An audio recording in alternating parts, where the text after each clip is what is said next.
Kaylee here wants to give some advice to women. Like, if you want your men to be more honest, then there's a strategy behind it, he thinks.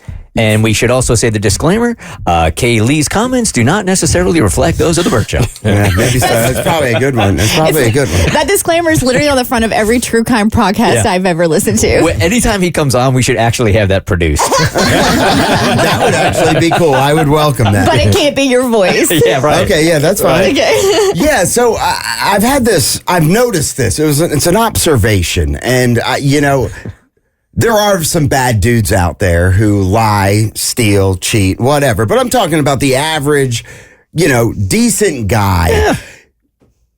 But what ends up happening is that when you are forthcoming and you do tell the truth, if you're in a relationship or you're dealing with somebody that consistently gives you backlash for whatever it is, for something stupid. Are we describing backlash as conversation? Yeah. Okay. In a way. Dialogue? Yeah. Just dialogue. When she talks and I talk, I don't need that kind of backlash. Right. No, but So you want us just to take the truth and shut up? Yeah, that'd be damn nice.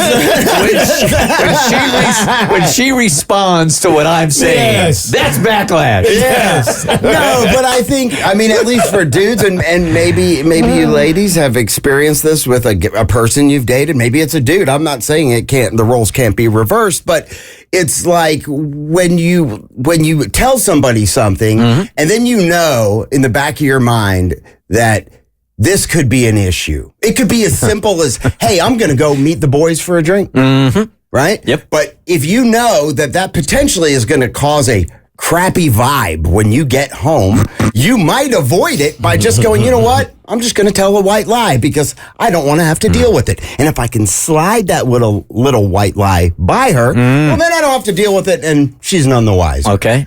Are you talking from personal experience here? Well, this isn't currently about my current situation, but I have dated people in the past where, I've found myself like, why am I lying about this? But, I know why, because I don't want to deal with her. Well, you said, I think you raised a really good point there also, is that these are women in your past that didn't fit who you were anyway. So they were forcing you into lying. So what you were looking for was a woman to go, yeah, of course, go out and hang out with your friends. But you didn't pair with somebody like that.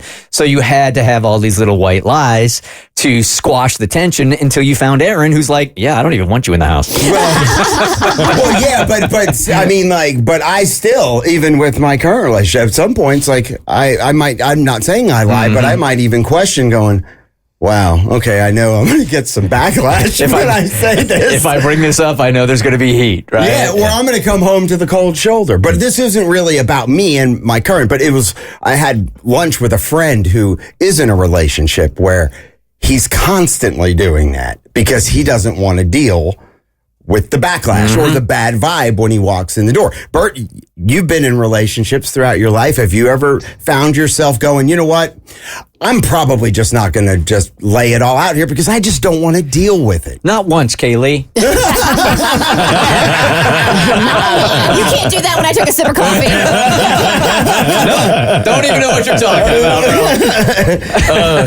bro. I got your back, bro. I got you. I think I understand what you're trying to say. Like I'm not gonna lie. I've been in situations where I was in a healthy relationship, but I knew if I was being honest with myself, if I would have said, I'm going out with my friends, and literally that's all I'm doing. It's an innocent night out with my friends. If I come back home, it might be a bit of the vibe is going to be off. Right. She's not going to be the cold happiest shoulder. You're going to me. try to get in bed, cuddle, and she'll be like, don't touch me. So if I make up a lie, like I got to do this for work. Yeah.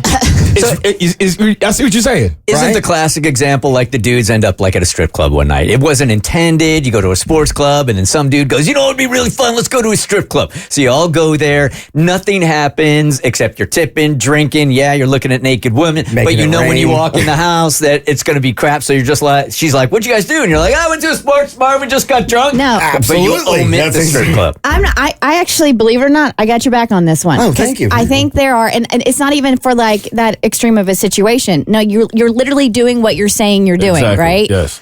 But there are some people who like to make things difficult for difficult's sake, and they like to pick fights. They like to make things complicated, and that's just, it's like in their DNA. So rather than come forward with and be forthright with what you're doing, it's easier just to present a little white lie than to have to deal with the nonsense, because Right. it's literally nonsensical why they are making a big deal about something that really honestly shouldn't be a big deal. However, I do want to say the moment you start doing those white lies is the moment you need to start evaluating that relationship, because that's not a relationship you should be in. Amen. To that. Absolutely. And let me just point out that if you get caught in one of those white lies, then it's going to be, if you're going to lie about this, then what else would you lie about? You'll lie about the bigger things. Or what have you been lying? Yeah, about? right. But at the same time, understand. I guess for my friends, sometimes it's worth rolling that dice. It's Just worth a that lie. gamble. The Bert Show.